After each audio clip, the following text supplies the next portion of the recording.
we go again.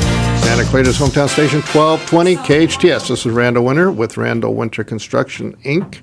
And our guest today is Debbie Young from Randal Winter Construction also. And we're talking about Title 24 codes for our bathrooms and kitchens and outside, how it affects us on the lighting and the plumbing and just beautiful design. So, Debbie, we during the break, we're talking about a particular incident we had on the job. You helped me put together the drawings for, we draw the drawings in a floor plan and in elevations. The floor plan's what the city needs. On the city plan or county, the county doesn't require it, but the city does. You take the plans in. They want to see all the specs for the electrical. They want to see how many square feet the bathroom is and what we're doing exactly, how many fixtures, where they're relocating, and the lighting and the exhaust. Yes, they want to make sure that all of their codes and requirements are on that plan so that there's no question in the field as to what's required. And so you do a great job of doing that, but on one of them, we put it down, and he thought that he could change it. Yeah, and apparently once you get into the field, you can't change that. You have to, when you're remodeling a bathroom, you're redoing your kitchen, you are going to be required to bring all of the items in that area up to code. So with your lighting in particular, you're going to have to go in and you're going to have to put some high efficiency lighting.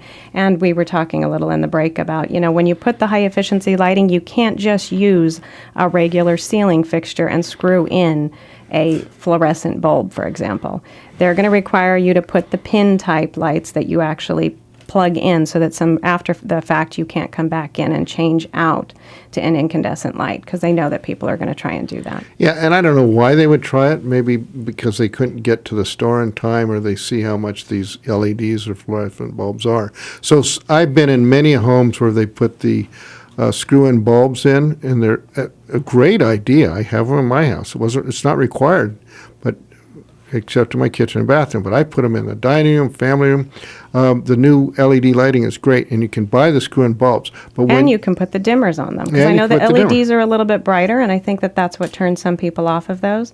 But I think in most all of our projects in the kitchens, we usually put the dimmers, and the dimmer's a great way to control that so that you're not stuck with this really bright lighting.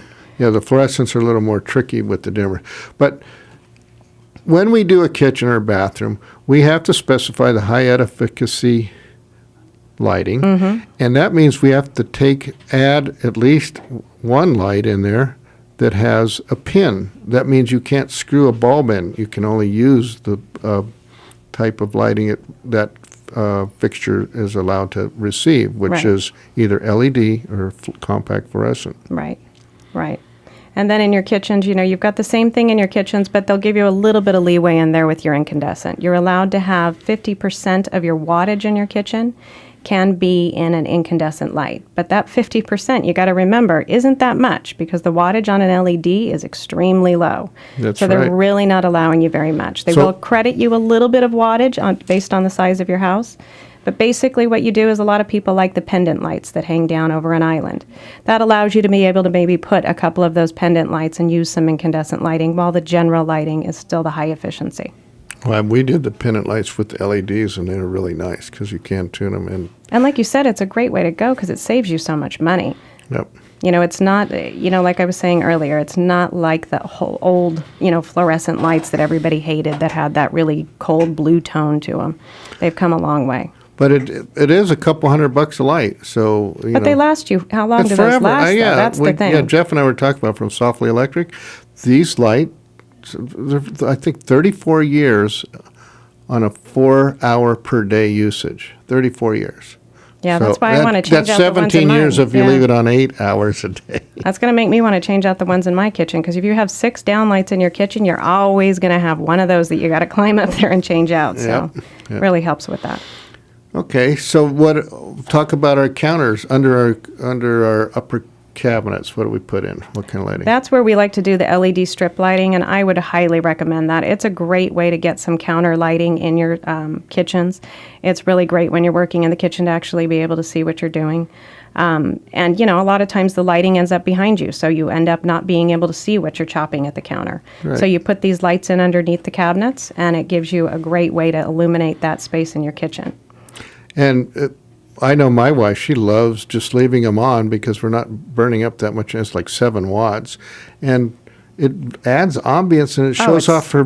We yeah. did a nice tile backsplash against the granite, and it just pops that whole kitchen. It really does. I do the same thing in my kitchen. It's a great ambient lighting, and it really, I think the new thing is to have these decorative backsplashes in your kitchen. And so why not, really showcase that with some great lighting behind it.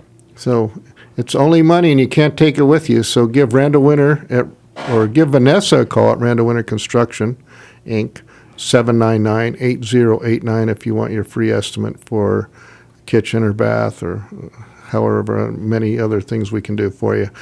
Thanks, Debbie. We're going to take a break now. This is Santa Clarita's hometown station, AM 1220, KHTS.